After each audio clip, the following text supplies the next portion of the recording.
ഒരു സിനിമ എടുത്ത് ഇപ്പം ഗുജറാത്ത് ഇഷ്യൂ ആണ് ആ സിനിമ എന്ന് ആരെങ്കിലും പറഞ്ഞിരുന്നെങ്കിൽ ആ സിനിമ കാണിക്കാനൊക്കെ ഉണ്ടാകത്തില്ല. അങ്ങനെ അല്ലാത്തത് മറ്റൊരു സിനിമയാണ് അവരെടുത്തത്. പക്ഷെ അതിനകത്തൊരു 20 മിനിറ്റ് അവർ ഈ കാര്യത്തിന് ചിലവഴിച്ച് അതിൻ്റെ പശ്ചാത്തലമായിട്ട് അത് ഉപയോഗിച്ചു എന്നുള്ളത് കൊണ്ടാണ് നന്നായി വിജയിച്ചത്. ഗുജറാത്ത് വിഷയമാണ് എന്ന് പറഞ്ഞിരുന്നെങ്കിൽ അത് ചിലപ്പോൾ മുമ്പോട്ട് പോകത്തേയില്ല, അത് ഉണ്ടാകത്തില്ല. അതുകൊണ്ട് അത്രത്തോളം അവർ വിജയിച്ചതാണത്. അതിനൊന്നും എനിക്കൊരു സംശയമില്ല.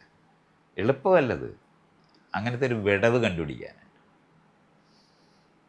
ഇപ്പം അവരത് ഉദ്ദേശിച്ചിട്ടില്ലെന്ന് പറയാനും പോലും അവർക്ക് പറ്റും. കാരണം പശ്ചാത്തലം മാത്രമാണ്. അതിനകത്ത് നമ്മൾ കുറച്ച് വയലൻസ് എഡിറ്റ് ചെയ്യുന്നു എന്ന് പറഞ്ഞാൽ അതെല്ലാം ചെയ്ത് ഈ ആളുകൾ തിയേറ്ററുകൾ കത്തിക്കാതെ കയറുന്നവരെ മുഴുവനും ഉപദ്രവിക്കുന്ന സ്ഥലങ്ങളിലേക്ക് പെട്ടെന്നങ്ങ് മാറാൻ പറ്റും. കലാപം എല്ലായിടവും ഉണ്ടാക്കാൻ പറ്റും ഇതിൻ്റെ പേരിൽ. അത് ആ ഗ്യാസ് ഊരിക്കളഞ്ഞതാണ് അവർ എഡിറ്റ് ചെയ്ത്.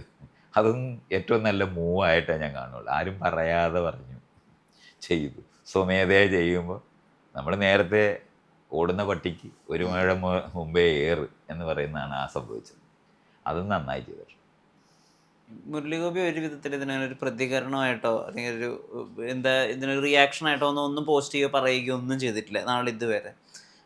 ഇത്ര കാലമായിട്ട് ഒരു മെയിൻ സ്ട്രീം സിനിമയ്ക്കകത്ത് ഇപ്പം ജാതീയതയെ പറ്റി സംസാരിക്കുന്ന സിനിമകൾ തമിഴിലും ഹിന്ദിയിലൊക്കെ അങ്ങിങ്ങൊക്കെ ആയിട്ടുണ്ടെങ്കിൽ പോലും കൃത്യമായിട്ടൊരു വർഷം 2022 എന്നുള്ള വർഷം പറഞ്ഞ് ആ സ്ഥലവും കാര്യം അടയാളപ്പെടുത്തിയൊരു എഴുത്ത് സംഭവിച്ചിട്ടില്ല. ശരിക്കും മുരളീഗോപി ചെയ്തതും സത്യം പറഞ്ഞാൽ ഒരു വലിയ മുന്നേറ്റമായിട്ട് നമുക്ക് കാണാം. കാരണം മുരളിയാണല്ലോ സ്ക്രിപ്റ്റ് എഴുതിയത്. ഞാൻ പറഞ്ഞ സ്ക്രിപ്റ്റും സംവിധാനം ചെയ്യുന്ന ആൾക്കാരാണ് ഒരു സിനിമ ഉണ്ടാക്കുന്നതെന്നുള്ള അറിവ് എനിക്കുണ്ട്. അതിനകത്ത് അഭിനയിക്കുന്ന ഒരാൾ മാത്രമാണ് മോഹൻലാൽ. പക്ഷെ മോഹൻലാലിന് 10-25 എത്ര വർഷമായി? 30 വർഷമോ 40 വർഷമാവും. 40 വർഷമായിട്ടുള്ള ഒരു ക്യാപിറ്റലുണ്ട്, സോഷ്യൽ ക്യാപിറ്റലുണ്ട്. അത് അവർ ഉപയോഗിച്ചിട്ടുണ്ടെന്നുള്ള സംശയമൊന്നും വേണ്ട. അതുകൊണ്ടാണ് ഇത്രയും ആൾക്കാർ സിനിമ കാണുന്നത്. അതെല്ലാം അവർ ആ ലെവലിൽ അവരുടെ വിജയം തന്നെയാണ്. പക്ഷെ അത് വിജയിക്കുന്നത് ഇവരാണ്. ഇത് അറിഞ്ഞാ ചെയ്തതെന്നുള്ളത് കൊണ്ടാണല്ലോ മുരളി അത് പറയാതിരിക്കുന്നത്. മുരളിക്ക് അബദ്ധം പറ്റിയതല്ലല്ലോ.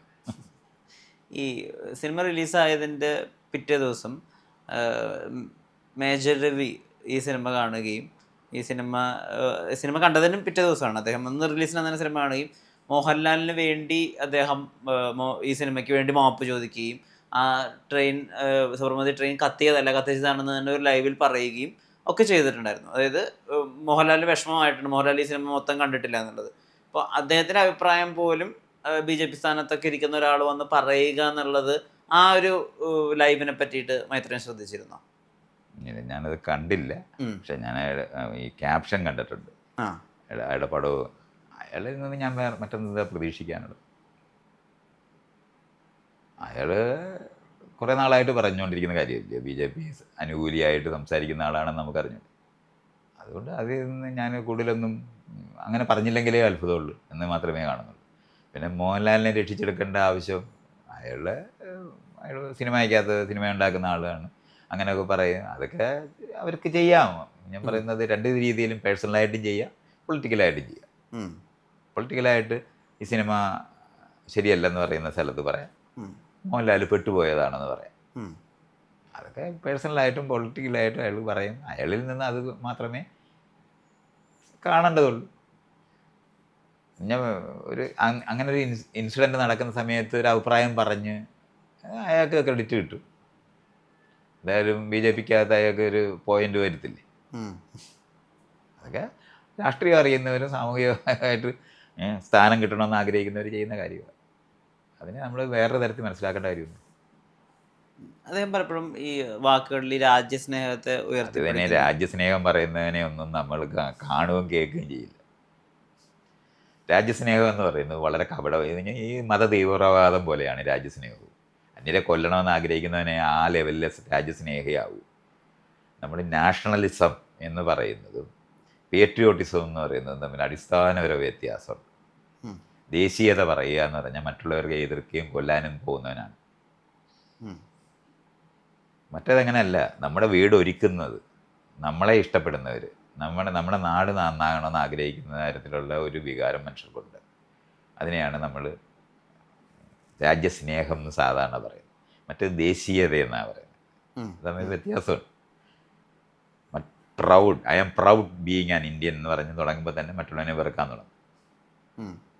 I love being an Indian എന്ന് പറയുന്നത് തമ്മിൽ വലിയ വ്യത്യാസം. കാരണം ഞാൻ ഈ പ്രദേശത്ത് ജീവിക്കുകയാണ്, എൻ്റെ വീട്ടിലേക്ക് നിങ്ങൾക്ക് സ്വാഗതം. അല്ല വീട്ടിൻ്റെ വാതിൽ വലിയ വീടുണ്ടാക്കി വെച്ചിട്ട് ട്രെസ്പാസ് ചെയ്യരുതെന്നുകൊണ്ട് എഴുതി വയ്ക്കുന്ന ആൾക്കാരും പട്ടി കടിക്കുമെന്ന് എഴുതി വയ്ക്കുന്ന ആൾക്കാരെയാണ് ദേശീയതയുടെ ആൾക്കാർ. നല്ല വീടുണ്ടാക്കിയാൽ വാതിൽ തുറന്ന് നിങ്ങൾക്ക് കടന്നു വരാം, സ്വാഗതം നമ്മൾ എഴുതി വയ്ക്കത്തില്ലേ, അതാണ് രാജ്യസ്നേഹം. ഈ ഇപ്പം സൈനികൻ നമ്മുടെ രാജ്യത്തെ ഈ ശത്രുക്കളിൽ നിന്ന് സംരക്ഷിക്കും. നമ്മുടെ ശത്രുക്കൾ എന്നൊക്കെ പറഞ്ഞ പണ്ട് കാലത്ത് പറയുന്ന വരിയാടൂ. രാജാക്കന്മാർക്ക് ആ ശത്രുക്കളുള്ളത്. ഓക്കെ. ജനാധിപത്യത്തിനകത്ത് ശത്രുക്കളില്ല, ഇണക്കിയെടുക്കേണ്ടവർ മാത്രമാണ്. നിങ്ങളുണ്ടാക്കുന്ന കുരുമുളക് വാങ്ങേണ്ടവരാണ് അന്യരാജ്യക്കാർ, നമ്മളുണ്ടാക്കുന്ന കാറ് വാങ്ങേണ്ടവരാണ് അന്യര്. അന്യരാജ്യക്കാരായിരിക്കുന്നവർ നമ്മുടെ കമ്പോളമായിട്ട് കാണുന്ന ബുദ്ധിയെങ്കിലും ഇവന്മാർക്ക് വേണം. അല്ലാതെ അന്യരെ വെറുക്കാനും അവരെ കീഴടക്കാനും അവരെ തോൽപ്പിക്കാനും നടക്കുന്ന പഴയകാല ബോധത്തിനെയാണ് ദേശീയത എന്ന് പറയുന്നത്. അതിനെയാണ് പണ്ട് രാജാക്കന്മാരുടെ നീടാത്. അപ്പോൾ ഒരു രാജ്യം വികസിക്കുക എന്ന് പറഞ്ഞാൽ മറ്റു രാജ്യങ്ങൾക്ക് ഭീഷണിയായി മാറിയിരുന്ന അങ്ങനെയാണ്. ഇന്നങ്ങനെ അല്ല.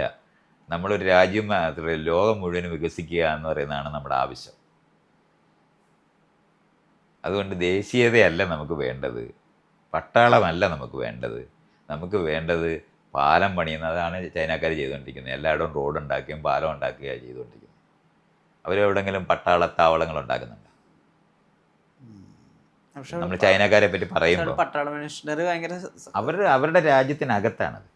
പുറത്തെവിടെയാണ് അവർക്കൊരു രാജ്യ ഈ താവളമുള്ള സംശയിക്കുന്നു എന്ന് പറയുന്ന ഒരെണ്ണം ഉണ്ട്.